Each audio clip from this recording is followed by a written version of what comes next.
Today's episode is about what you need to do if you missed the October 15th deadline to file your 1040. So step one, this is really what I would consider the most important step, and that's if you anticipate that you're going to owe tax. You should have paid that back in April, and now we're sitting here in November, and you still haven't filed, you still haven't paid. Step one would actually be to pay in what you anticipate that you owe for the year. So we're in November of 2024, and if you owe taxes for 2023, you need to get those paid in as soon as possible.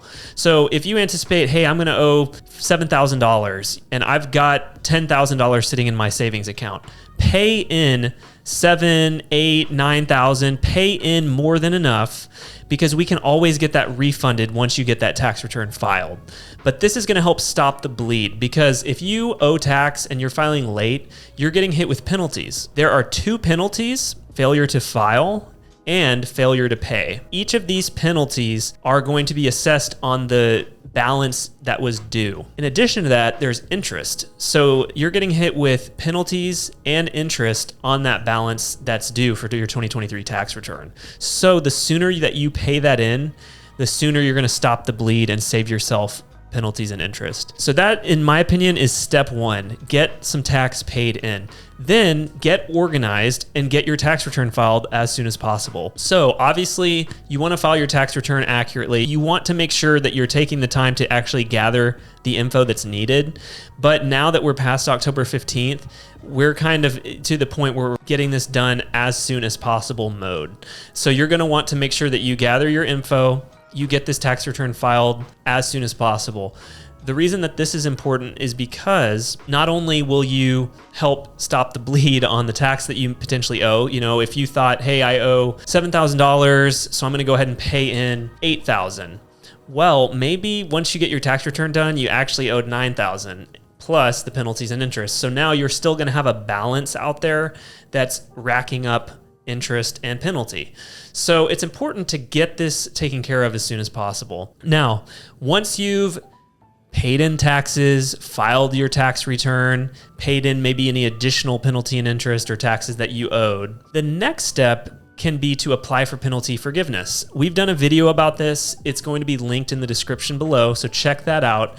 There's a form that you can file to request forgiveness of an IRS penalty if you have reasonable cause, or if it's your first time having a penalty. Oftentimes the IRS will forgive the penalty once it's been paid in. So it's important to take that extra time to fill this form out and save yourself some money, because these penalties end up being significant, especially if you owe a large amount of tax at that point of filing. Now, another thing I want to mention is, let's say you don't owe tax. Let's say you're filing late, but you're getting a refund, or you're somehow breaking even exactly.